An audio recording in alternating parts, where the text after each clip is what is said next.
This podcast is part of the Gonna Geek Network. The opinions expressed may not represent other podcasts or affiliates of Gonna Geek. Check out more podcasts at GonnaGeek.com and get ready because geekness starts in 3, 2, 1. You have been granted clearance by Director Phil Coulson.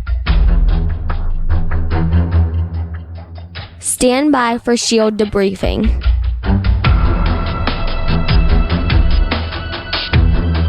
All information to be discussed here is classified and may only be discussed among agents granted clearance by the S.H.I.E.L.D. Director.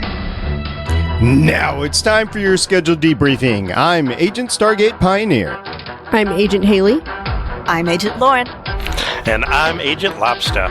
Welcome to Legends of S.H.I.E.L.D., a Marvel Comic Universe podcast. This is podcast number 85 on Daredevil Season 1, Episode 10, Nelson v. Murdock.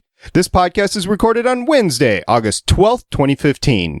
Legends of S.H.I.E.L.D. is a fan-based podcast on the ABC television show Marvel's Agents of S.H.I.E.L.D., Marvel's Agent Carter, Marvel's Daredevil on Netflix, and the general Marvel Comic Universe. Because of the best damn avocados this city has ever seen. Yay! If you'd like to talk to us about the best damn avocados this city has ever seen, you can find all of our contact information on our website, legendsofshield.com. We have a voicemail number, 844-THE-BUS-1. That's 844-843-2871. You can find us on Facebook, Twitter, Tumblr, and YouTube by searching for Legends of S.H.I.E.L.D., or you can visit our forums at forums.gonnageek.com or by searching for Gonna Geek on the Tapatalk app. This time on Legends of S.H.I.E.L.D., we are going to welcome Lobster to the podcast one last time, at least for Daredevil, I think. We're going to talk about Ant-Man, our Marvel Crate giveaway. We're going to talk about Nelson v. Murdock. We're going to talk a little bit about the wonderful success that Fantastic Four has been having. And we're going to talk, of course, about the weekly Marvel news and your feedback. Lobster, welcome back to Legends of S.H.I.E.L.D., sir. Well, thanks. It's good to be here once again to talk about this groundbreaking Supreme Court case that really set the tone for the rights of people with toxic waste splashed in their eyes. I think, it's important. Somebody's got to defend him. The rights of people with fake disabilities. Right. He's still disabled. I'm blind, but you're not blind. You're not blind. Yes, of course, we're talking about Nelson v. Murdock. But before we get to that, we have a Ant-Man Marvel Crate giveaway. It's the Marvel Crate. It's got a lot of goodies in it. And all you have to do is what, Lauren? What you have to do is call us, email us, get a hold of us, and give us a funny review of Ant-Man. Hurt us, you know our sense of humor, make us laugh. Yep, and I will ship it to anywhere in the world, including our listeners on Christmas Island and Antarctica. So get in on that, people. Ooh. So, yes, Nelson v. Murdock. It was written and directed by the same pair that did World on Fire, and I think they did an excellent job in both episodes. It was written by Luke Calto, who doesn't have much of a writing credit outside of Daredevil, but he was involved with the whole story. And if you want to hear a little bit more about what his position actually is in Daredevil, go back to our podcast, World on Fire, and you will hear the wonderful Mr. Keir, who is now the wonderful Mr. Engaged Keir, talk all about that position. And also, it was directed by Farron Blackburn. Again, World on Fire. I think these two make a great team, and it made for an excellent episode. It's fantastic. Loved it. I love the little, callback where they're like, yeah, World on Fire. I get it. We get it, I know. I wonder if we would have gotten that if it wasn't for this pair. I don't know. I hadn't even thought of that. That's why we talk about the director and the writer. Yeah, just in case.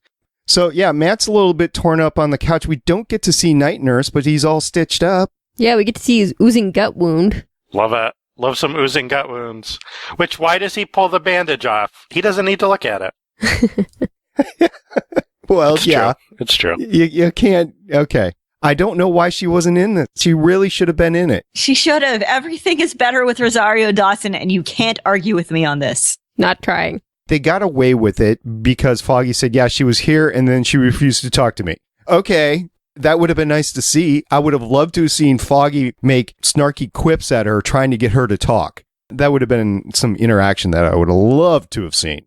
Even if we just saw her leaving and just glaring and the door shutting behind her, I would have liked that. I don't think it would have been enough, but I would have liked it. I think because this episode is so much about Foggy and Matt, it's good that the scenes of the two of them, it's just the two of them. Like, there are other stories in this episode. We get the pairing of Karen and Ben? Yeah, Karen and Ben, like running off to, I wanted to call her Deborah, but that's the actress. I've got to get my head straight here. Jeez, fail. It's all that 1990s Flash that you're watching. It's muddled the mind a little bit to actually watch something that's well written. But I think the scenes of them together, it works so well because it's just the two of them. But again, like, I think the scenes with just the two of them, if it had been anybody else, then it would have distracted them from each other. Even when Karen calls, that's like a little bit of a distraction. And I think it just works so well, just the two of them in that room. Yeah, it did.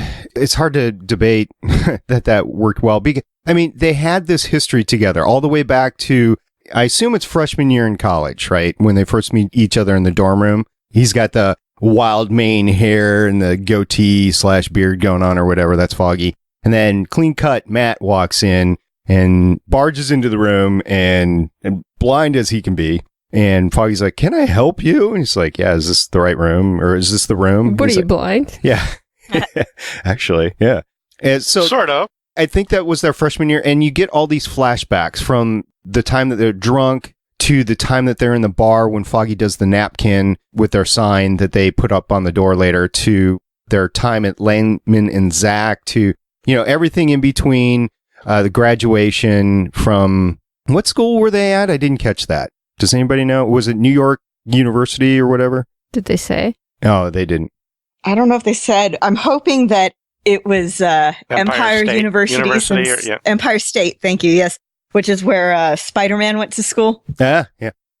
It felt like an NYU or a Columbia or something like that. It felt like they were still in the city. Right, it did. Empire State's supposed to be like Columbia. Yeah. So you had all that interaction with them, the years that they were together, just like a regular Fred Flintstone, Barney Rubble or whatever. And now they have to come to terms with the fact that this was the way it was the whole time. Steal a Mrs. Doubtfire's phrase. The whole time. The whole time. The whole time. Wonderful movie there. Yeah. So you get to see this. And yeah, I agree that the two needed to be together. But again, Rosario Dawson, everything is better with Rosario Dawson. So Truth. There we go. So we had a little pre-podcast debate. Who's Maverick and who's Goose? So we're going to settle this once and for all. Who's Maverick and who's Goose? I'm Maverick. I mean, between Foggy and Matt. Oh. I don't know. I haven't seen that movie. Your kid. I was going to say Matt's Maverick. With the great volleyball scene. You haven't seen it? I've seen that scene. I just haven't seen the whole movie. The absolute straightest volleyball scene in movie history. Foggy raises a good point that Goose dies. Yeah. Spoilers, but he's like, "Oh, but Goose dies." Well, Or no, I think Matt mentions that. Yeah, right. You don't want to be Goose. He dies. So I feel like I don't want to preview too far in like the future, but I kind of feel like maybe they'd go that way with Foggy. Like they would have him. Oh, yeah. Like in season 2. He'd be married, he'd be happy and everything, and then something bad would happen and it would be bad. So the comic book history of it is what? Bad stuff happens to Foggy. Yeah, bad stuff happens to Foggy. So the Marvel Comics, and Haley backed me up on this, like, it went through a phase, because sidekicks were really cool, and then sidekicks stopped being cool, so bad stuff happened to all the sidekicks. Like, bad stuff happens to Robin, bad stuff happens to Bucky, bad stuff happened to Foggy, and then later they got worked back in somehow. Yeah. But, yeah, not good. Bad stuff happened to Happy. Yeah. Oh, yeah. Yeah. They also went through this thing where the sidekick got the hero's girl. All of them. Well. And then died. Didn't we kind of go down that route already? Kind of, sort of? I mean, it's headed that way. It's romantic. So, again, I can kind of see them going that way. It's kind of an interesting parallel if you think about it. Another amazing scene that happened in this that just captivated me. So I'm training for a race coming up. So I'm running on the treadmill. I'm huffing and puffing a little bit more so because I'm kind of trying to push myself. And then the whole scene with Gao and Fisk and the rooftop garden comes up and I'm like, I'm trying to focus on it. It's so captivating. Every single word means something. And then you're like, I've seen that rooftop before. Where have I seen that rooftop? Yeah, where have I? Where have you seen that rooftop? Does anybody know? No. The first Spider-Man film with Toby. That's the rooftop he drops Kirsten Dunst off at after the fight at the parade, where he's bouncing around on the balloons and then she falls and he grabs her and swings off. And that's where he drops her. Wow. But yes, that fantastic scene. And it's one of those scenes that when you're watching it, you could watch that 3 or 4 times and just the inflection, even with the Chinese, like, so good. It was. I think that was the longest foreign language conversation that we've had. It went on for it seemed like 5 minutes to me, but of course I was on the treadmill, so who knows? But it was for a long, long time. He seemed to struggle with it. Yeah, and then it finally clipped over when she said, I'm going to talk English now because I don't want you to mistake my words. Which reminds me of the whole in Kill Bill when Oren Ishii kills that Yakuza boss and then says that, I'm going to do the rest of this in English so that you'll understand my meaning or something like that. Yeah. So is this the last time they meet face to face or is it like one more time? I can't remember. And maybe that's spoilers for those people that are... I know she has another scene later on. Okay. I can't remember if this is the last scene with Fisk. I know she has scenes in the last episode, but I can't remember if any of them are with Fisk along the way. I mean, if this were it, like, this is good. Like, this is really, really good stuff. And we've talked about, at least when I've been on the show, about the development of Fisk character. And we get a lot in this episode of comparing Fisk with Matt and their missions that they're on. Yep. We've talked about that at length in the last couple of podcasts, but what's your take on it? Well, in this episode, you see Gao spell it out. And she's talking about Fisk as much as she's talking about Matt, or Matt as much as she's talking about Fisk, which is you can't be all shadow or all light. You can't be both. You have to be one or the other. You have to decide which you are, and you have to be clear of purpose. So question, at the end, Leland spikes, or somebody spikes all the champagne, and I assume it's Leland that did it. And did he do it in conjunction with Gao? Did he do it because Gao told him to do it, or did he do it on his own? I always assumed that he did it on his own because he was really ticked off about how distracted Fisk was. Mm-hmm. Yeah, that's what I assumed, but because he was supposed to go off and talk to Gao, that Wesley and Fisk asked him to go do it. He didn't want to, but he's like, sure, if I don't, you're going to kill me, so might as well. And he never said that, but that's the feeling that you got. So he goes off and then comes back at the gala or at the fundraiser, whatever it was. And then it all happens. He's like, oh, I need a drink. And he never takes a drink out of the champagne. So he knows. And then I think later we find out that, in spoilers, he actually did it. But the episode ends with Vanessa foaming from the mouth, and they haven't taken her to the hospital yet. So you're on a cliffhanger. If you're not on Netflix and going boom, boom, boom, boom, boom, and watching these things back to back, you don't know what happens to her. So it's a cliffhanger whether she's alive or not. Well, I want to point something out because that's not actually where the episode ends. True. That's where the Fisk plot line in this episode stops. That's true. But the closing shot is of the Nelson and Murdock sign in the trash. Yep. And I was thinking about that too, because I was thinking back on the episode and I thought that it was, ending with the foamy mouth scene. But it doesn't. It ends because this episode still is, despite that there are these other storylines, it's still about Foggy and Matt. And so it ends with that shot of the thing that, like, they're most important to them that they built together in the trash, which I think is pretty powerful. But okay, 2 things real quick. First of all, that shot reminded me of the whole Spider-Man No More cover. Exactly. Yeah, the costume in the trash can. And the other thing was, I got the feeling, I think it was from a later conversation with Gao, that she thought it was really stupid that Leland did that. And so I kind of got the feeling that he was acting alone. Yeah. And it's kind of interesting. Traditionally, poison is seen as a woman's weapon because it's, supposed to be really tough and manly to go up to somebody and stab them or shoot them or strangle them or whatever. And, you look at historical figures like Lucretia Borgia, who is one of, history's most famous poisoners. And that kind of, gave the reputation for poison being a woman's weapon. And so you do have to wonder, was it the woman who ordered this, or was it the coward, who is usually coded as, weak, feminine, whatever, who did this? Yeah, that's a good point. I mean, what does Leland have to gain from Fisk being strong and around? Because he knows eventually he's going to turn on him. So he's going to cut and run with the money. We're jumping forward a little bit here, so sorry for the folks that are listening along with us, but this is August. It came out in April. Spoilers, sorry. So he's already got a plan in place to financially set himself up, and he knows it's going to go there at any point in time. And eventually, there's no question in his mind that it's going to go there. So I'm wondering why he would do this with Vanessa to prolong the inevitable, I guess. I don't know. I'm trying to get the motivation here. To get Fisk mad enough that he'll make a mistake. Yeah, just to knock him off center so that he's off his game. When people are off balance like that, yeah, they lash out, they start making mistakes, they start taking stupid risks. Right. It's like what Stick pointed out, having somebody you care about makes you emotional and stupid. Yeah. Yeah, I'll agree with that. Okay.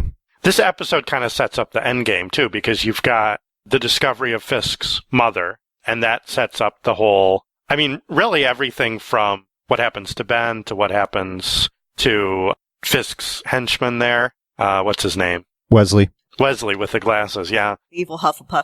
Yeah. And that does kind of get towards, this is episode 9, right? 10. So this is 10. So this is setting up the last kind of act of this season. 3 more left. Yeah. Mm-hmm. Yeah. And they go by fast. Yeah. I can't wait. The last few have been set up and building a crescendo. I think this was important as well for, as you mentioned, Ben and Doris. Ben having to finally come to terms that Doris is not going to get better, that his insurance has run out, and everybody's trying to help him out as much as they can, but it's the inevitable. And then Karen uses that because it's just a coincidence, right? She finally finds the records that the woman, that Fisk's mom, is up in this rest home in upstate New York, and she's trying to tell him, but he's quitting because of her. So she uses that. She manipulates him to go up and check it out with her. And I think that's wise. I think she should not have gone alone. But they have that wonderful conversation and find out the history of what really happened. And it ends with them. Does it end with them in the car, or does it end with them still in her room? I think they're still in the room. And it's he was a good boy. Such a nice boy. He didn't mean to do it, Yeah, and you're oh. Yeah, Mom snowed over a little bit. Although she's the one who got the saw out, too. Yeah, exactly. Right. Marvel does such a great job in aging actors. It was the same actor, right? That played Fisk's mom? Don't know. I don't know. That one I'm not sure about. We're going to have to look that up. I'm assuming it was, and that they aged her, and that was phenomenal if they did that. I don't think it was, but that's well, they're also good at casting other actors that kind of fit the part as well. Except for Dominic Cooper. When does he turn into John Slattery? That one I'm not quite sure about. About 1953. When does that? Whenever Agent Carter series ends. Which actor's easier to get? Yeah. True. Yeah, so that's a great scene, and that kind of revelation, seeing it on their face, oh, Wilson. Fisk? Fisk? What? Yeah, haven't that's heard great. that Willie? name in a while. Yeah. Willie! All right. And another note that I had for the episode was that while in the flashbacks with Foggy and Matt at Leland, I'm sorry, I forgot the name of the law firm all of a sudden. Luckman and Lake, right? Yeah, whatever it is. Lemon and Zach. Yeah. So they're there, and the case that they're hearing is about a Roxxon oil case. Mm-hmm. Roxxon. Yep. Yeah. So ties in all over the place. And of course, I don't know if we've seen the back of Ben's office with both news stories up there, with the Harlem news story. And yeah, we have seen that before. I think so, yeah, we have. Okay. Yeah. But so again, that's good stuff to keep reminding the audience of. Yeah, it's still the same universe. Absolutely. So let's talk about one of my favorite callbacks of the series, or Easter eggs of the series. Taking Spanish to impress a Greek girl. Cozy up to a Greek girl. Yeah. Okay. Wait, or shouldn't you be taking Greek? She already speaks Greek. We're learning Spanish. Right. Yeah, I heard that. I was like, ah! So obviously referring to Elektra Nachos? Right. Nachos. Which is been cast. Yeah. Yes. Yeah, I think we For talked season about 2. casting like the last time that I was on. Right. Yeah. That's good. Good stuff. Mm-hmm. That reference, I think that's something that all the fans were waiting for. Be like, are they going to tease Elektra in any way? And that's like a perfect way to kind of work it in. And it establishes that they have history. So when they meet again, you'll kind of have that backstory and they'll get to tease that out, maybe through some flashbacks or something. And it's just enough that you're like, okay, but it doesn't feel too much like pandering. It's one of those things where you get it, you feel in the know, you don't get it, you're not missing out on anything. And either way, it's going to be nice when she shows up. Yeah, you're right. It fits with the characters where they're kind of talking about being wingmen and having conquests and stuff like that. And then just comes up in conversation. Oh, I didn't get the chance. Lobster wasn't on when we were talking about the last episode. When the Hand is saying that we have somebody with the skill to take care of the masked man. And then Nobu runs off and does it alone. Do you think they were talking about Elektra? Maybe. Yeah, we didn't discuss that. Yeah, I think that's a possibility. And you think that Nobu was like, no, I'm going to do this. Yeah, he's like, I'm here. I got this. And then he did not got this and he was on fire. He did not. His world was on fire. His world was on I fire. see what you did there. Oh, that fight is so brutal, too. It was. As we talked about it last time, you didn't get a chance to hear it. It was like a boxing match, right? Because it was a flashback in different sections as it went along. So it was like a boxing match. Yeah.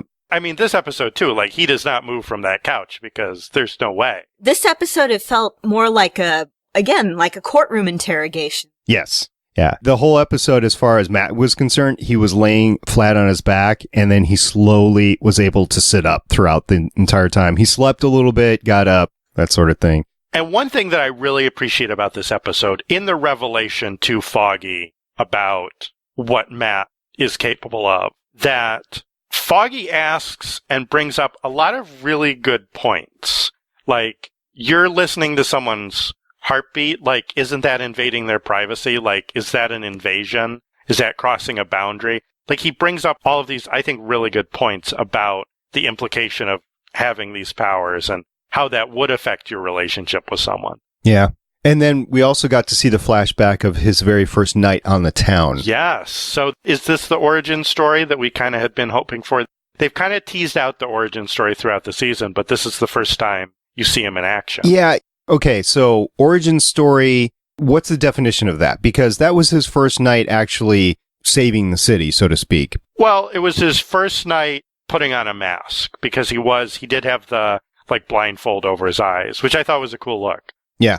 So that was the first time he assumed that identity. It was the birth of the Man in Black. Yeah. Okay. Like everything had led up to that, but that was the moment the switch flipped and he went out and did something. I'll agree with that. The only thing I was going to say is his training was stick in the past. Right. That's all like leading up to it. Yeah. But I think it doesn't matter until he actually did it. Right. My notes are out. You got anything, Lauren? Yes, actually. Okay, something that I've seen mentioned in many reviews of this episode and that, yes, I did think about at the time. Okay, there was some serious sexual tension between Matt and Foggy in this episode. A lot of the stuff a lot of their dialogue and all that is stuff that you traditionally hear between like, you know, the traditional Hollywood, like male-female team up. Like was any of this even real? Like that sort of thing. I mean, yeah, it's, you know, these two are close and everything, but it kind of reminded me of Hot Fuzz, and yes. It kind of reminded me of, if we're supposed to be drawing parallels between Matt and Fisk, which we clearly are, then is Foggy Matt's Vanessa? Yeah. Yes. And how they react to the revelation of what the other really is. Yeah. Vanessa is, you know, she's allured by this, and Foggy's horrified. Yeah. And you'd think it would be the opposite. Usually it's like, oh, my best friend's a superhero. This is awesome. Yeah. And oh, my significant other's a crime lord. This is terrible. Yeah. Complete 180. I loved that inversion. I completely agree with you. However, I'm not sure I would term the relationship descriptor as sexual. I didn't see that. Was I just blind to it, or is it really there? I think the level of emotion is like these are two people who love each other. Okay. Foggy even tells him, "You're a good-looking guy." Yeah, right. But anytime you have that level of connection between the two of them, and think about the scene earlier when they were in their intern closet. They're literally in a closet. No, wait, no, I'm not going to. That's not what I mean. The scene where you learn that Foggy will follow Matt, even though he's terrified. His trousers are literally filled with urine, that he will follow Matt where Matt wants to lead him. And I think he's got that complete level of trust in him. And then he finds out that there's this whole other side of Matt that he didn't know about. And that's literally earth-shattering for him. A big betrayal of trust there. Yeah, without a doubt. Anything else, Lauren? No. Okay. Lobster, you got anything? Oh, how many fingers am I holding up?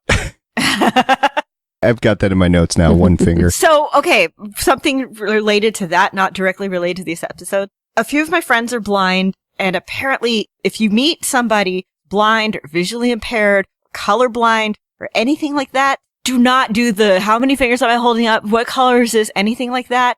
It's not polite. It's not polite. It's really annoying. Just don't bother. But if the person has been pretending to be blind, I think you get a pass. Yeah. Yeah, I think in this particular case, it's okay. But yeah, I hear what you're saying, Lauren. Don't do it to anybody. Just don't. It makes you look like the world's biggest asshole. You're not clever. You're not funny. The scene where he's like, "Hey, I'm blind Matt Murdock." And he's like, most people just say Matt Murdock. You got anything else, Lobster? No, I think that's it. That's it for this episode. Thanks for having me on to talk about this one in particular. This was one of my favorites from the series, and I'm glad that they built to it in a natural and organic way, and that when they did have it, I don't think we've seen this scene in lots of other comic book stories, the reveal of the secret identity and stuff. We've seen that at different places. I think this is probably my favorite interpretation of it and handling of it. I think it's so plausible and realistic. The kind of dialogue that they have about it just makes so much sense. And unlike a movie, they actually had the time to devote to it. Yeah. Again, like we've seen it in TV series as well. Like Arrow every other week practically. Like, oh, hey, by the way, I'm the Arrow or I'm the Flash, Haley, right? Like, right. It happens pretty regularly, and often it feels mishandled there. That's something that we've kind of talked about. But this, I think, to me, works the best of any that I've ever seen. Haley, the floor is yours, ma'am. Before I get to quotes, at the beginning of the episode, Matt takes the bandage off of his side, and I wondered why he did that, because it's not like he needed to look at it or something. Just to gross out the audience. That was just dumb. Wants to evoke sympathy from Foggy by making Foggy look at it, maybe. But Foggy's on the other side of the room getting a beer. And Foggy does not care. It's like, suck it up. I think it was just to gross out the audience. Oozing wounds. Well, I think they were trying to show us his abs, but they forgot that it was in the middle of a nasty wound. Wait, yeah, he had that, I don't even know what to call it, that Sith-like blade that was stuck into him multiple places. Kasarigama. Kasarigama? Yeah, whatever. It was a meat hook with him, basically, and just really tore him up. So, yuck. Gross, man. Come on. You got your peepers knocked out, saving that old dude. The peepers. They're not actually knocked out. Still. Oh, good, because that would be creepy. That would be so weird, yeah. I thought you long underwear type stitched those together yourself. That I did enjoy. I just ordered it on the internet, like everything. Yeah, which is kind of great because you can order all that stuff on the internet, and this is why we've seen so many, Netflix Daredevils walking around at cons lately. It's pretty great. Oh, it's great, yeah. Love the cosplayers. Oh, yeah. Awesome. Okay. I look like most people? I don't know. I can't see you. Right. Okay. El Grande avocados. Yeah.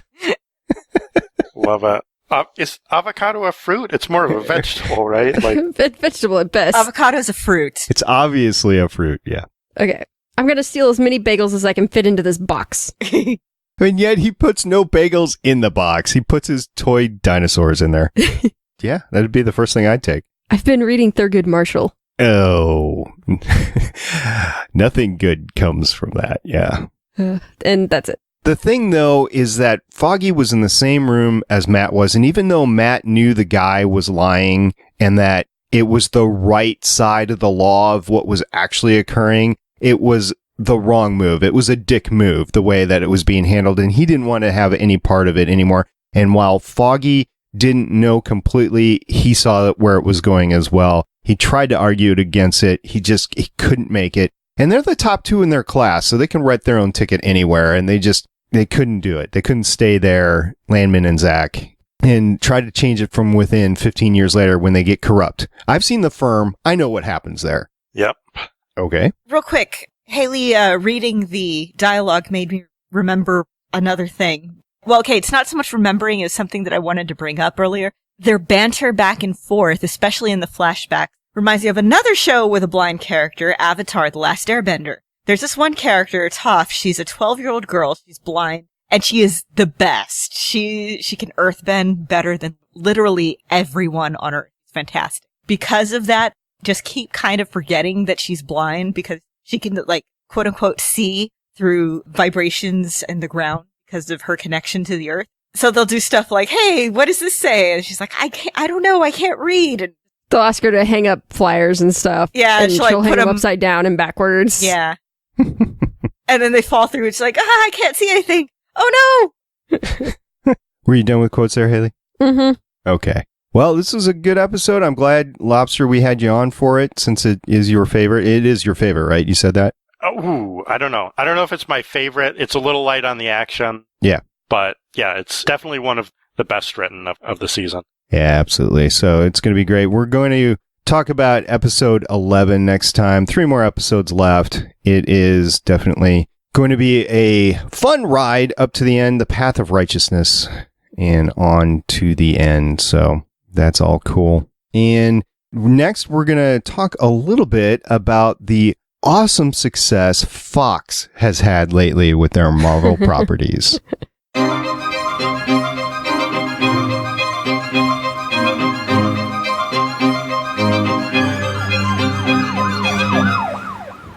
So, Lauren, have you seen the newest Fantastic Four movie? I have not. Haley, have you seen the latest Fantastic Four movie? No, I have not. Lobster, have you seen the latest Fantastic Four movie? I have not, and apparently a lot of people did not go see the newest Fantastic Four And movie. the people that did were totally dissatisfied. Yes, I did not see it either. What's the Rotten Tomato score now? Like 9%, 8%? It is sitting at 9%. Ouch. Is it better or worse than Ghost Rider Spirit of Vengeance? Ooh. That is information I need. Can you pull that up, Lobster, real quick? Okay, it is... Okay, now here we go. I know it's doing better financially Yeah. than Ghost Rider Spirit of Vengeance. It did make $60 million worldwide. It is worse on Rotten Tomatoes, though. Oh my god. It is worse, yeah. Ghost Rider is 17%. Oh, It's in the jeez. double digits. You know why? Because Nicolas Cage makes everything better. Right. Because Nicolas Cage pisses fire. So I was wondering if this was just a big F you at Fox. We've seen what happened with Sony, with Spider-Man. We want you to give the property back to Marvel Studios so we can have an integrated Marvel universe so that the first Marvel family can come home on the screen sort of thing. But the more I talk to people that actually saw the movie, like Wing, like Anthony Bachman on ATGN, they all say the same thing. It's not good. It's a little pretty, but it's not good. So, okay. Lobster, you have a little bit of history. What went wrong with the production? So much. Okay, so first off, just for background, the film came in number 2 at the weekend box office. It's opening weekend. That's opening weekend, yeah. A big stinky number 2, I think. Just in terms of the domestic gross so far, it's right at about $30 million. That's against like a $200 million production and marketing budget, just to like take a guess at what it costs to make the movie. So they're looking at a significant loss, and I'll get to that in a bit. But just compared to Green Lantern, the 2011 film, that opened at opening weekend twice what Fantastic Four made Ouch. in 2011 dollars. So it's setting up to be a spectacular failure. Yeah. A fantastic failure. A fantastic flop, one might say. There's a couple questions, and I'll kind of go through the list pretty quickly here because I don't think we want to waste too much time No. talking about this. And again, this had been a troubled production from the start. There was kind of like a casting controversy, and I'm using air quotes around controversy because it was like a pretty specific segment that were upset. And I'm not going to call them racists, but people that were upset that Michael B. Jordan had been chosen to play Johnny Storm. And like, I think it's a case of it's an actor who had history with the director. It's an actor who is a good actor and just picking the right person for the role. And I think a lot of people that defended the choice said, let's see how it plays out in the film, because I think what the director was trying to go for, what the studio was trying to go for would be good. But unfortunately, based on all reports that I've seen, nowhere is it really addressed. It's not even used as a strength in the film. It's just kind of like there and not really dealt with. I think people were kind of disappointed about that. Just in terms of the director, Josh Trank, his last film was Chronicle. That kind of like made him a name. He kind of like made a name for himself about these kids who end up with superpowers, and then it kind of goes from there. So it kind of felt like this was going to be Chronicle 2, just with the Fantastic Four characters. Trank, for whatever it's worth, really alienated the studio. And it's kind of like weird, because you look at these rumors going back and forth about what happened. So there's a rumor that when they were shooting in Louisiana, the studio paid for like this rental house for him to live in, and apparently his dogs trashed the place, and they had to pay $100,000 worth of damage to fix all that. So at some point, and again, this is where like the dispute kind of lies, the studio basically shut Trank out of the movie and said, you're done. We'll take it from here. They went back and reshot a bunch of stuff. Apparently you can see in the film very clear, based on Kate Mara's wig, where the reshoots are taking place. And this is when the word of mouth started going. And again, like Fox has done this before with the X-Men film, the Origins Wolverine, and took it in a really weird direction and basically shut Gavin Hood out of that. And again, they're saying that, so the director had a script and everything was ready to start shooting, and they'd done pre-production. And then Fox came in and said, okay, there were 3 key action sequences in the film, and they said, you have to drop all of those. So from everything that I've heard, the first probably 2/3, 3/4 of the movie, there's really no action, because they're like, we're just going to do whatever. There were scenes in the trailers and the commercials that were not in the movie. A lot of the marketing stuff doesn't actually take place. Which happens a lot, actually, but this was too much. You know, normally it's 1 or 2 scenes. This was like most of the trailer. Right. There's also more stuff. And again, this is all behind the scenes stuff. I'm not even really addressing what's on the screen. There were rumors that Trank was either so disillusioned with the job or basically just being himself. I don't know. But like showing up at the set stoned. Or drunk or whatever. Yeah. Not really engaging with the crew and stuff like that. He had been set to do a Star Wars film, one of the anthology pictures that coming up, and suddenly that evaporated. Yep. And then right after the film came out, there was that tweet. So Josh Trank tweeted, a year ago, I had a fantastic version of this, and it would have received great reviews. You'll probably never see it. That's reality, though, which he immediately deleted, but of course, screenshots. You can't delete something off the internet. Yeah, the internet is forever, people.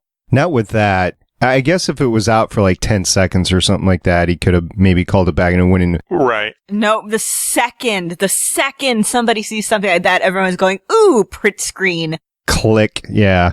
And honestly, that will probably be his saving grace from all of this, because if he's ever going to work for a studio again, he has to prove that the decisions that were made, he was cut out of. I still don't see him getting any big budget. I don't see it either, to be honest with you. I think he'll get more. I mean, a lot of people like Chronicle. I do not. I don't like the teen egg stuff. Okay, fine. A lot of people did. A lot of people thought Chronicle was the most amazing film out there. Fine. So Josh Trank did that movie. He can do it again. It was low budget, so he can work his way back up. Kind of the other thing about Chronicle, he had a co-writer on that, Max Landis, who is a guy who's pretty well regarded in the kind of comic book community. He did a really great YouTube series on the death of Superman. Oh, yeah. So, and he's already writing other films. He's got a Victor Frankenstein movie coming out later this year. So he's getting work. And he evidently also did a draft of a script for this movie, which I think he posted the first 4 pages of. So you can kind of check out his direction. and it feels much lighter and much more humor. I don't know if it would have been what the studio was looking for. It was very clear that they wanted to go a different direction. And I guess the last thing that's worth saying, why the film underperformed from the get-go, and then I want to talk more about the film itself, but I don't know really, and you guys tell me how you feel about this, can the Fantastic Four work as a film franchise? Because this is the third kind of take on doing the Fantastic Four, and the first one I know doesn't really count because it never saw the light of day except in bootlegs. But, I mean, it's obviously one of the venerable Marvel properties, but is it something that can be a successful film, or would you rather just stick with cartoon shows and stuff? I think it would work better as a cartoon or something like that. I think that, well, first of all, I don't like Reed Richards. I'm not particularly interested in Sue Storm. It's like the older I've gotten, the less interested I am in them as characters. The thing I like about the Fantastic Four is their villains. I really, really, really like Dr. Doom. I want somebody to do Fantastic Four right so we can get a good Victor Von Doom, but I just don't see it happening. I see too many similarities with the Sony Spider-Man deals, and Sony didn't do a bad job with Spider-Man. It was just that they couldn't do as good a job with Spider-Man as the rest of Marvel could, including it in the universe. I think you can include Fantastic Four in the universe somehow. Now, I don't know if that's Marvel or Disney buying the property back, or if it's doing a Sony similar deal, but I would like to see that possibility, because I don't think Fantastic Four and the X-Men really would work if that was your only two properties. I think it needs to be a broader play. I think you can do exactly what Marvel Comics is doing right now and put the characters in the rest of the universe. I think that would work. If they did it right, they could tie them together very well, because Reed and Sue's son turns out to be a very powerful mutant. So they could tie those together since they own both of those property rights. They just have not chosen to go that route and haven't been able to keep the Fantastic Four going long enough for them to have a child. And I think the thing that the perfect Fantastic Four film has already been made, The Incredibles. Exactly. Yes. That's the model, because it worked on bringing in the retro 60s feel. It worked on building the family dynamic, which is what the Fantastic Four is about. It worked on those cool retro touches and the humor also that kind of goes along with it. So that's the model, and unfortunately, nobody making these films, with the possible exception, and this is strange because you're going to hear me defend the Roger Corman produced, unreleased Fantastic Four, at least that kind of understood the tone. And it worked on that kind of like campy and fun level. And if you go back and watch it now, it's actually kind of a lot of fun. And again, not a great movie, but it's at least an attempt at kind of doing it right. But if you've seen the film, I'm not going to go into everything that people have said about the movie, but basically all of the reviews agree. It's boring, it's too dark, there's not enough action. Everybody complains about Dr. Doom and how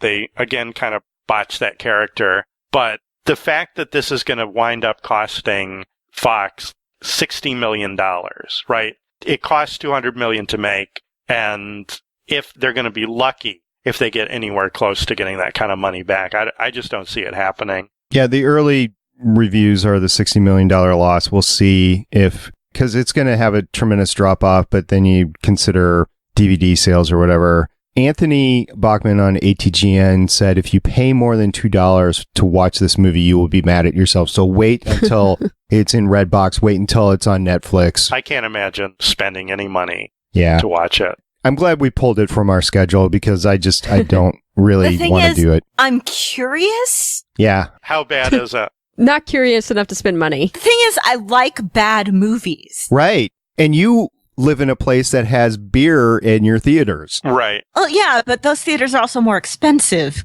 So the ones that I like to go see there are ones that I know I'm going to have fun at. Some movies are bad, but they're bad because they're boring. And I don't like those movies. I like the movies that are bad because they're just so over the top, or you could see somebody tried really hard. I don't like the ones that are just like soulless and boring and just like nobody here cares about what they're doing. Yeah.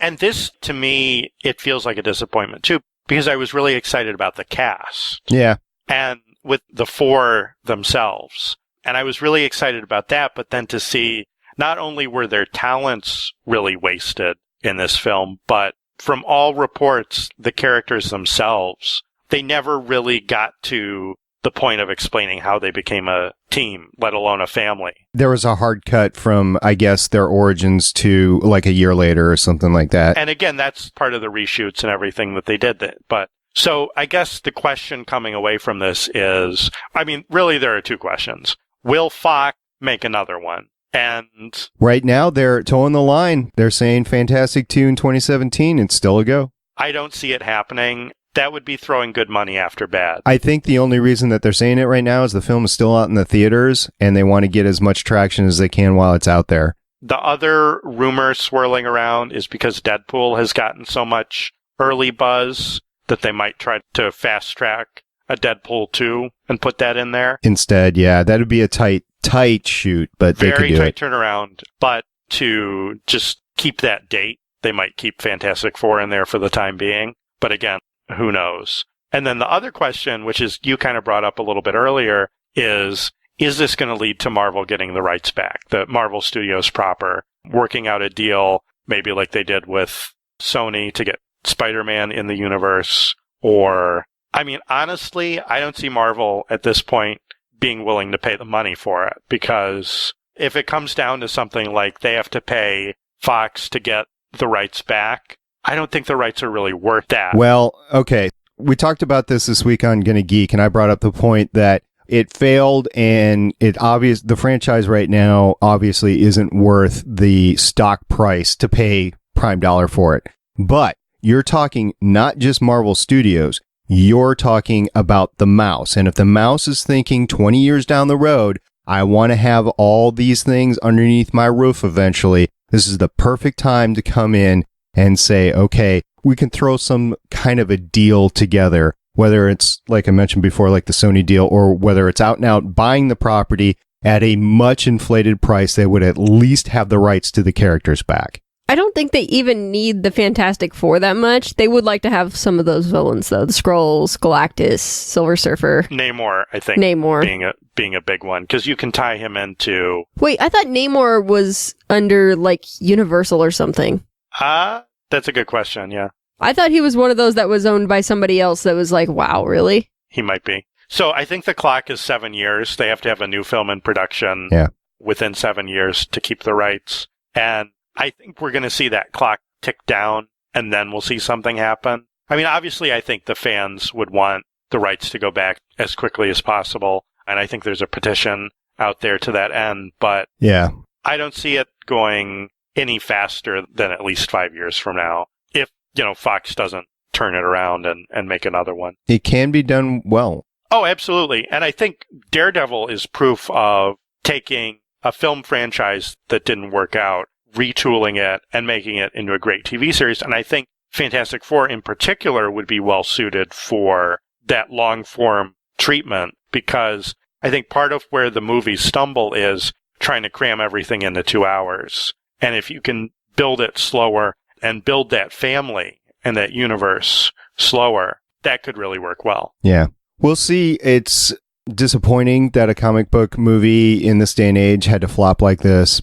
You guys have mentioned before, like, the bubble. Yeah. Do you feel like this is the Marvel bubble bursting, or is this just a fluke and the result of... I can't say that this is... I think it's starting to leak. Yeah. I don't think this is the Marvel bubble bursting, but I think it's the comic bubble bursting, and I'm really curious to see how Superman versus Batman works. You mean Superman v. Batman? Whatever. Batman v. Superman, keeping the courtroom theme. Nelson v. Murdock. From what I understand, that since this movie was so, I guess, relatively joyless, that one of the things that people respond to with the Marvel movies is that there's an amount of fun in. Right. It makes it entertaining, so to speak, yeah. I think it's more damning for the DC pictures because, like Lauren said, that it's about that tone. And if obviously Man of Steel there was maybe one joke in the entire film. If they keep going in that direction, like even the Nolan films had humor. And if they keep going in that direction and suck all the fun out of it, I think that's going to be bad. Whereas even clearly what they're doing with Deadpool, they're going to bring in a lot of humor. I think Fox is probably still okay in terms of the X-Men films. For now. For now, yeah. But I think that there's so much evidence of this film just being mismanaged from the very beginning that I don't think it's a surprising failure. There's nothing about this that really shocks me. Let's just assume that Disney follows my plan and buys the property back. They're going to hire Lauren and Haley to fix the issue. Ladies, please tell us your solution. Have some fun. Yeah. Go back to... It's kind of hard right now, isn't it? The thing is, I really don't like the Fantastic Four. Neither do I. I like Johnny Storm when he's hanging out being bros with Spider-Man. And I like when X-23 has to, like, babysit Franklin and Valeria. But just as a whole, I just don't like the Fantastic Four all that much. So break up the characters and have them inserted into the... If you're going to do that, have them do shorts. Do shorts with the Fantastic Four where it's, you know, this dysfunctional family of superheroes tries to do everyday stuff and wacky hijinks happen. I think the perfect Fantastic Four film is a combination of Incredibles and Guardians of the Galaxy. Like, if they can tie in... Okay, yeah. No, I mean, now listen, because if they can tie in the retro touches and the family element of The Incredibles, which I think we can all agree is a pretty good movie, and also the psychedelic, trippy, outer space adventures. And Guardians of the Galaxy is a great example of a movie that ought to be unfilmable. Like, a lot of, I think, filmmakers would say that Fantastic Four you probably couldn't do. Like, how are you going to do a talking rock monster and stuff like that? But they did a talking tree who only said 3 words, like... 5. 4 words. Oh, yeah, 5. 5. If they can make Guardians of the Galaxy work, then there's no reason they can't make a Fantastic Four film work. What you have to do is just skip the origin story. We all know the origin story. Just go straight to them just having an adventure. Just make it a flat-out comedy adventure movie and just go with it. And their 5-year mission to research the galaxy, right? Just didn't Reed Richards, like, turn the Skrull, like, leaders or something like that into cows or something? Do that story. Yes, right. That did happen. There's infinite, I think, possibilities. And then they were like, fine, we'll make a super scroll. Right. See, do that. Do, like, the wacky one-upmanship between the Fantastic Four and the Skrulls, and it's all Reed Richards' fault, and his family just keep getting dragged into it. Does this mean I get to punch a spaceship? Yes, Ben, you get to punch a spaceship. All right. I think that's enough Fantastic Four for today. If anything comes out in the following weeks, of course, we'll mention it in the news segment, which, by the way, we're going to get to right after we talk about one of the... If you like this sort of content, we have a bevy of podcasts out there. And there's one in particular that is also delving into some really bad content. They will admit it. And that would be Crimson Comet this summer. Lobster, what are you guys doing on that lately? Well, Haley, Will, and I are on a journey through the 1990s Flash series, and it's bad. I think I've mentioned it. I think Haley's mentioned it. It is bad. It's a struggle. It's an example of something done poorly that can later be revisited and done well. There you go. Just like the Fantastic Four, hopefully, in whoever owns it. Nobody watching the 1990s Flash was like, someday they're going to make a really great Flash series. I can tell by watching this. Yeah, here you go. All right. So, yes, Crimson Comet, I believe your latest episode is number 30, I think? Something around there. Yeah, something around there. There's a couple more episodes coming up soon. Yeah, and then the series starts again in October 6th, I believe. It does. That sounds about right, yeah. Oh, to the wow. C-dubs.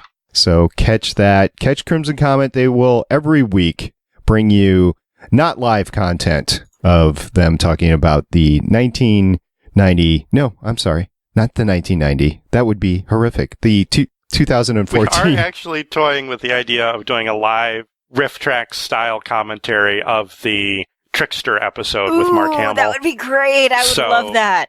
At a date to be determined. Right. That may happen. Awesome. Do it. All right, so catch that on the Gonna Geek Network. That's the Crimson Comet about the Flash TV series on the CW.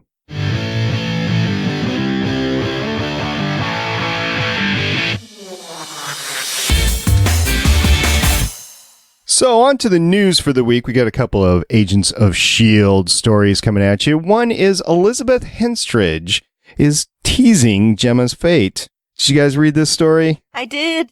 What'd you think about it? Bring my science baby back safe. Just bring her back. Needed to hear the science baby again. And then also Chloe Bennett teased her Quake costume for season 3. Haley, what'd you think about that? I'm looking at it right now. Yeah?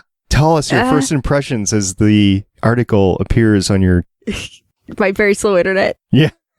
She thinks it's really cool. Yeah, there you go. That's all the information we get. I think we really talked cool. about the gauntlets before. Yeah. So, yeah, it'll be fun seeing that. And then in Agent Carter, apparently Madame Masque is going to be the villain of season 2, right? Yeah! Madame Masque. See, I thought Ward's girlfriend, whose name I've already forgotten, was going to be Madame Masque. Agent 33. Yeah. There we go. Well, she could be the new Madame Masque, right? Yeah. Well, she's kind of dead. Well, okay, so what if the mask actually puts her in stasis and repairs the damage with the nanites from the mask? It could happen. Nah, she dead. Dead is dead, unless it's not. It's comic books. There you go. She dead. But yes, that'll be cool. I'm looking forward to that. I'm looking forward to seeing how they do it. I'm looking forward to seeing who they cast. Right. Doesn't really matter. Yeah, right. No, it really doesn't, but... Well, what are they going to do with the mask? I mean, yeah, you picture that mask, and which, by the way, what? What if what's her face is Madame Masque, her neighbor? Oh, Dottie? No. Oh, Angie? Angie. Yes. What if Angie is Madame Masque? Nice. Well, they're moving to L.A., so they would all have to go to L.A., right? Yeah. Right. Yeah. Interesting. We'll see. And then also, Lobster, tell us about the Mohawk, please, sir. I just thought Madame Masque is actually the Black Dahlia. Black Dahlia murder was all an elaborate plot to throw off everybody from her trail. Maybe. The integrated storyline, which Marvel has done before. So we'll see. So John Bernthal from... Bernthal. Yeah. Bernthal. Yeah. Bernthal. Bernthal from Walking Dead has apparently a Mohawk now, which That's not a Mohawk. It's not a Mohawk. It's a high and tight, I guess. I don't know what you would call it. But so he... Okay. At A&M, we call this, I think, the senior haircut for the Corps cadets. Okay. So... I mean, it fits because he's supposed to be like a military man or something like that. But we see him taking down a guy on the street. Looks like he's been roughed up. Yeah, and so he's... Which is generally true for the Punisher. Frank Castle in the upcoming Daredevil season 2, and he looks the part. Yeah. And then you also put a story in there about Werner Herzog directing Ant-Man. What would happen?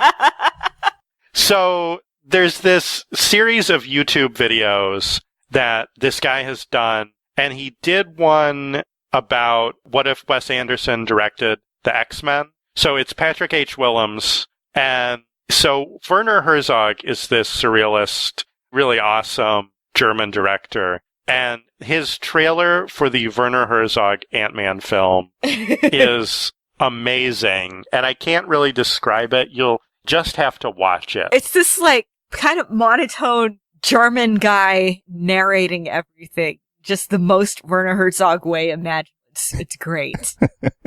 It's got some good trick photography. The costume's cool. There's a giant pile of poop, which I really wish was a joke in Ant-Man, but... This is not Crimson Comet. No. Let's not go to the poop jokes. Can't stop the flow. Yeah. So, Civil War, we have several stories from that. We're going to be ramping up, I'm guessing, Civil War news stories as they continue their filming and march on to their release date next year. So, first of all, there is a spoiler story out there about the details on the pivotal international incident. So if you want to learn a little bit more about what's going on, I would go ahead and check that out. But we're not going to spoil anything here because we know people like Chris don't want to be spoiled. Chris from All Things Good and Nerdy, another podcast on the Gonna Geek Network, and we talked about before. Also, apparently Spider-Man is going to possibly have 2 costumes. I haven't seen confirmation of that, but I have seen a couple of stories about that. It's the latest rumblings. The idea is that he's going to have one costume that's homemade and one possibly given to him by Stark. And it's in the comics, that's a big part of his involvement in Civil War is he gets what's called the Iron Spider suit. They're not saying what if, it's going to be like that. But we know from Age of Ultron that Stark just makes everybody look cool. He does. Yeah. It seems like that's what he'll be doing. Gives them a secret base on the upstate of New York that apparently everybody actually knows about. So, and again, this I like because it explains, the issue that came up in this episode of Daredevil, which is, I never learned to sew. Does he order the costume online? How does he get the cool threads that he wears? So it'd be neat to see that. I'm more of an Iron Man guy. I'll weld a costume together. I won't sew it. With a box of scrap. In a cave. In a cave. So also, this is awesome because I know a lot of people want to see Black Panther, and guess what? We're seeing some Black Panther set photos in Civil War now. It's awesome. Or maybe it's a stunt guy, but it's still wearing the costume and it looks cool. What I've seen, there's the second link I put on there. There's both. There's the stunt guy in the costume, and then Chadwick Boseman is also in the costume for a couple scenes. It looks remarkably like the concept art that they put up like a year or two ago when they announced that they were going to do this. And he's right there on the side of the building. So it's pretty nifty to see. Mm-hmm. Also, apparently there's a story about the DVD Age of Ultron covers on Black Widow's missing from it. I mean, come on. Yeah. So remember how she was missing from the toys, and including that scene that she was in all the commercials that they made the toy of, and then, they had like Iron Man or Cap driving the motorcycle instead. So the UK cover of Avengers Age of Ultron has started to be advertised on Amazon UK, and it features Hulk, Iron Man, Cap, and Thor, and sometimes Ultron, depending on if you get the Blu-ray or the Blu-ray 3D, or the DVD or the Blu-ray. And I mean, there's no Widow. I guess, there's no Quicksilver, Hawkeye, or Scarlet Witch either. But come on, people! She was in the movie more than Thor was. This is such a strange thing to me because so many times it goes by the billing of the actors. And if you read like the billing, it'll have the names in a certain order. And I don't know really the politics of it. And it doesn't always work out on screen time because a lot of times you'll see an actor with minimal screen time get top billing or in the above the title, as they say sometimes. And then you'll have other people in the film relegated to the back cover, which I always think is kind of like they'll have a picture on the back of, one or two other people. So when you pick it up off the shelf and flip it over, you see them. I think unless you're going to have the DVD cover be the size of the movie poster, with movies like this, you're never going to really fit everybody in properly. And a lot of times you just end up with really, really clever, really, really cluttered cover art. But again, in this case, it really does feel like a slight. There's an empty spot under Iron Man and Hulk's armpit that you could totally put somebody. I don't know. I don't get it. Yeah, I don't get it either. It's just, let's just get over it. And that's where Marvel. she kind of is on the poster anyway. So yeah, I don't know. It's disappointing. I hope that the art is different here in the States, but yeah, we'll see. Maybe they'll learn, maybe not. We'll see. Obviously not. Yeah. I mean, I guess don't buy the physical disc, just buy digital copies or something. I don't know. Well, some of us have internet that occasionally puts us out. Right. I know. I don't know what the answer is to this one. It's certainly disheartening to see. Yeah. Hopefully sometime they'll finally get the message.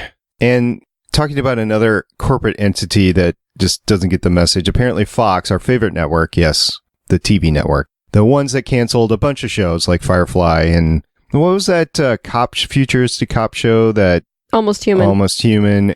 Come on. Which they also aired out of order, apparently. Yeah. Fox? You mean Gotham? My show Gotham? That's yes, on Fox? the Gotham, which there's another story that we'll talk about later about Gotham and Supergirl, but we won't talk about it because it's DC, but apparently they're both running against each other, and CBS is saying, well, we're doing it because it's more family friendly and it's a different audience, so we'll be all fine. No, you won't. I mean, reruns of The Big Bang Theory on CBS crush Gotham, so... Right. I mean, Two Broke Girls crushes Gotham, so... But Fox, the same network that brought you Gotham, is also considering an X-Men TV series, and apparently it's confirmed. Well, they're in negotiations. It's not really confirmed yet. Okay. But this actually loops back around to the Fantastic Four discussion. There are some rumors that part of this negotiation might be we'll sell you back Fantastic Four at a reasonable price if you let us make this live action TV show.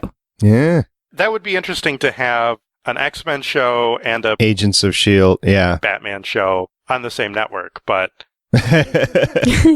I've wanted it since the Generation X TV pilot movie in the 90s. I really want it, guys. If it's on Fox, do you want it on Fox? I want it on Fox if they don't screw it up.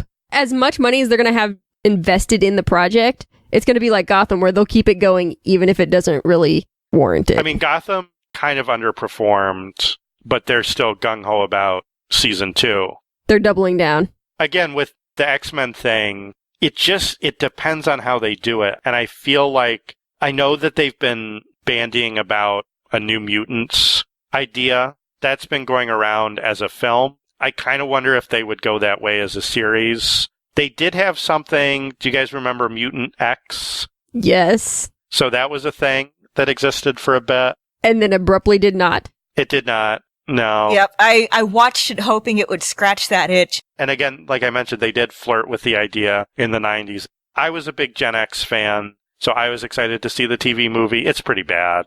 It's a negative. I watched it, y'all. It's on YouTube. Fun fact, though, the guy that played Banshee on the show also voiced Banshee on X-Men the Animated Series. Nice. Yeah, neat. I would like to see it, but again, that's coming from a place of give me more comic book stuff to love. Yeah. And again, we're talking about where's the saturation point going to be? I think this next year is going to be very telling between Legends of Tomorrow and Supergirl and everything else. So we'll see. I'm actually cautiously optimistic that this will be a banner year for comic book shows on TV, but we'll see. TVs and movies both are getting slammed hard by comic books in 2016. Yeah. There's a lot going on. It's a big industry. And again, I think as Fantastic Four shows that it's not a guaranteed moneymaker.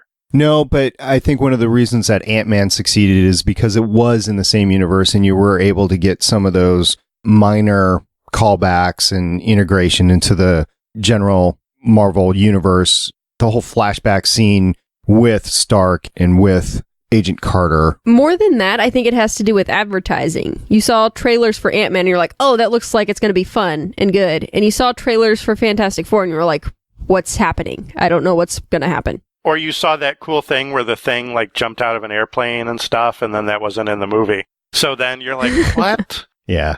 False advertising. I want my money back. I really think that should be classified as false advertising if there's a shot or a moment in the trailer that you're excited for that's not in the movie. Or see, when it's... If there's like one or so, a couple, I mean, it happens. Stuff gets cut at the last minute. It seemed like half of the trailer, from what it sounds like, was not in the movie. And Ant-Man did this too, where there were a couple scenes where it's like, I want you to be the Ant-Man. But in the movie, the line's a little bit different, or it's shot a little bit different, so you don't realize that he's like, I'm Ant-Man. I didn't pick the name, but you don't realize he's talking to Falcon. Yeah, it's like they cut the trailer together from earlier takes or something like that, from different takes, because they didn't know which one was going to make the final cut yet. But I feel like, and another thing that bugs me, to tie it back to Marvel, is in Amazing Spider-Man 2, that cool shot in the trailer where you see he's about to fight the Rhino and he's flinging the thing around, and then it cuts to black in the trailer. And you're like, oh man, I really want to see what's next. And they did the exact same thing in the movie where he's about to fight the Rhino, he flings the thing around, and then it smash cuts to the credits. And you're like, what? You can't do the same thing twice. That's not fair. All is fair when it comes to money and entertainment, that's for sure. Because after all, this is all entertainment. But what is not entertainment, what's real world, is in our awe section of the week. Jennifer Lawrence went to go visit a children's hospital. And of course, a lot of actors have done this. You know, we've seen the whole superhero bowl, whatever, battle or whatever. And it was all winners, right? Well, Jennifer Lawrence went there, and just some of the pictures are great. She's bringing a lot of cool stuff to the children there. I'm happy that these actors are able to give back the way they are. So all great. And then from a comic standpoint, I guess on the heels of Fantastic Four flopping, at least Spider-Man has a 53rd anniversary of his first comic book appearance. So yay, Stan Lee. And then I was searching for it and I ran out of time. I didn't find it, but I did see a story about Stan Lee going blind. Did anybody else see that story earlier on past week? Yeah. It was on CNN. He got his peepers knocked out. Yeah, there you go. Too soon. Oh, I'm sorry. I'm so sorry. I believe it was on CNN, and I'll try to find it and put it in the show notes, but there was a story in the fact that Stan Lee is losing his sight. Okay, he mentioned that actually at Comic Palooza. Okay. Somebody asked him, what are your favorite comics that you've read lately? And he says, well, I actually haven't read any in about 5 years because my eyesight's so bad that I can't. Oh. I can't remember if it's macular degeneration or something, but yeah, that's one of the reasons why he had big, huge glasses on in his last appearance. I'm sorry that I joked about it. Yeah. Jerk. There you go. Hate mail to Jono Jerkface. at Jono Lobster at gonnageek.at.com. Yes. I don't think that's John right. Lobster at gonnageek.com. There you go. And if you like this podcast, you will love other podcasts on the network, like Voices of Defiance. And we have been having a great time this summer talking to a bunch of actors and crews on the show. Season 3 is underway right now. A few episodes left. It is the best season out of the bunch by far. And in our latest episode, we get to interview Conrad Coates. And why was that important? Because he was in Tron Legacy. Yes, he was. It was great. We talked to him a little bit about that and a little bit about his filmography goes back to 1989, War of the Worlds. So he is a classically trained actor, comes across that way anyway, and he has just been in a bunch of sci-fi. So it kind of reminds me a little bit of a Patrick Stewart, but Defiance is definitely his big role that he's had on TV in a while, and he did have that part in Tron Legacy, so that was cool. So check that out on the gonnageek.com network. So we're going to get on to some feedback.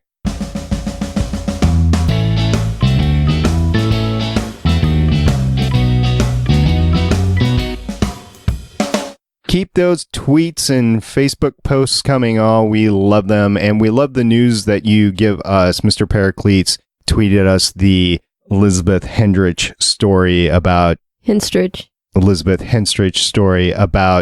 Simmons Living, so thank you very much. And we didn't get a live tweet this week because, as was mentioned before, Lauren was dealing with a little bit of weather situation, so... Yeah, there was a bit of a storm going through yesterday. I lost power a couple times. Stupid weather. Yeah. Stupid weather. And I was busy trying to get a podcast out, so I couldn't do it, and I believe Haley was working. So anyway... No, I think I was recording another podcast. There you go. I do a few. That's, with any one of us, it's probably fair game. We're recording podcasts. So anyway, we will be live tweeting again next week, Lauren, right? Yes, unless there is another natural disaster. So generally throughout the year, Tuesday nights, starting at 9 o'clock Eastern, 8 o'clock Central, right, Lauren? You will be tweeting whatever we're doing, whether it's the Agents of S.H.I.E.L.D., Agent Carter, Daredevil, Jessica Jones. Luke Cage. Iron Fist? No? Iron Fist! There you go. And don't forget... Fantastic Four. Oh, wait, no. Not yet. Too soon, man. Too soon. And don't forget, go ahead, give us a 5-star review on iTunes. And also, don't forget to get us your funny review of Ant-Man if you want that Marvel crate. I will ship it anywhere. You know that. All right. You guys, any other feedback that you wish to discuss for today? No. All right. So thank you very much for keeping track with us this summer and getting ready for the next season of Agents of S.H.I.E.L.D.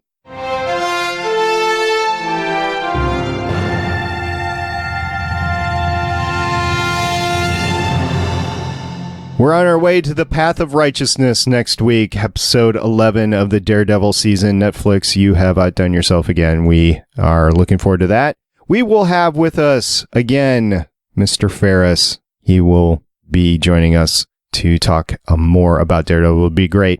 We have a website, legendsofshield.com, and a voicemail line, 844-THE-BUS-1. I missed the bus. I did.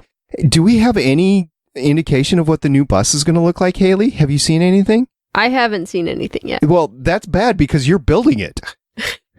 I'm working on it. I'm going to get to it as soon as I get all the Crimson Comet episodes out. I see. You're in the same boat I am with this one. Okay.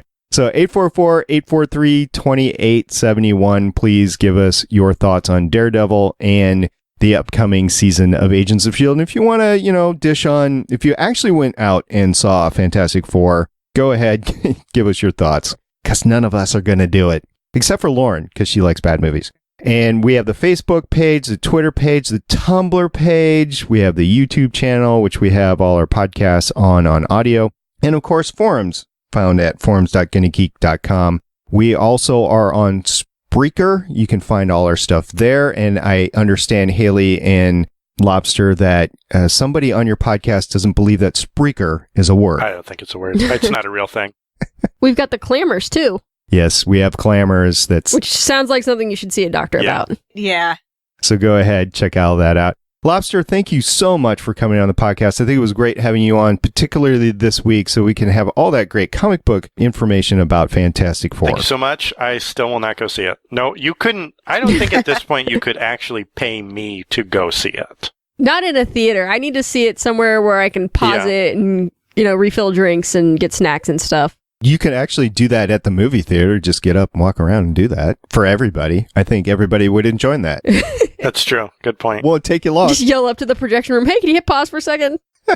They probably would. So, yes, thank you very much for dropping by, and you're welcome back anytime, sir. Thanks so much for having me. I want to thank everybody that is listening to us on Mixlr and everybody that's listening to us on YouTube. So we really appreciate your patronage, and hey, let us know how you found us. That would be great, too. Yeah, I want to thank everyone that sends us feedback throughout the week, and just everyone who's listening. We really appreciate it. If you weren't listening, we would be talking into a vacuum, which would still be fine for us. Because it would be science. Because how could you talk into a vacuum? You could talk into it, it just wouldn't make any sound. When I'm cleaning, I talk into my vacuum. I'm like, hey. I'd like to thank everybody on Twitter. Again, interacting with y'all during live tweets is great. Interacting with y'all during the week is greater, possibly. Just hearing from y'all, it's nice and heartening. It absolutely is. And we like doing this podcast, and we like you with us. So until next time, I'm Agent Stargate Pioneer. I'm Agent Haley.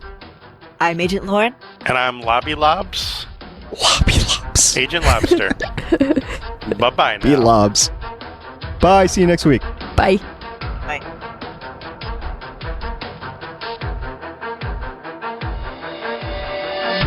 Thank you for listening. If you want to leave us feedback, go to gonnageek.com and you will find all of our contact information and other shows. You can also visit legendsofs.h.i.e.l.d.com, where you'll find our complete archive of podcasts.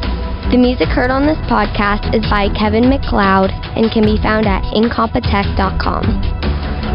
The opinions heard on this podcast are those of the individual host and do not represent Legends, Stream, or Gonna Geek.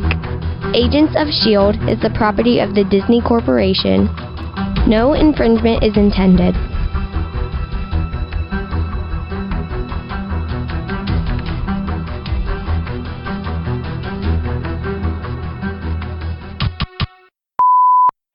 Oh, speaking of bad movies, if y'all get a chance, Riff Tracks Live is doing a thing in October for this movie. It's a movie called Miami Connection. It was buried for like 20 years because it was so embarrassingly bad. I love this movie. A friend of mine got the DVD because Alamo Drafthouse bought the print and redistributed it. And it is so just bizarre. If you get the chance. Lobster and I have hit our quota for bad entertainment. No, but it's the so bad it's good kind. Oh, the things we're going to talk about. All right, so who's Maverick and who's Goose? Right? Is that what we're talking about? That I actually want to have that conversation. Okay. I was going to say who's the top and who's the bottom. That's part of my notes. I'm the top and you're the bottom. That is my favorite part of that entire movie. You can give someone an Amazon allowance. I want an Amazon allowance. You're kidding. I'll give you a penny a week. That would do absolutely nothing. I want like $1,000 a week. Yeah, that'd be nice. Screw this whole job thing. I know. I finally feel like I know what I'm doing, though. Watering plants. Yep. Oh, the water goes in the buckets. Okay. Got it. I just picked up on what you're doing now, so you have all those seasonal changes that you have to do. Yes. You'd been putting Gatorade on the plants, so they would... It's got electrolytes. It hydrates better. It's got what plants want. Yeah. Oh, that movie. Oh, boy. Broadcast has been successfully terminated.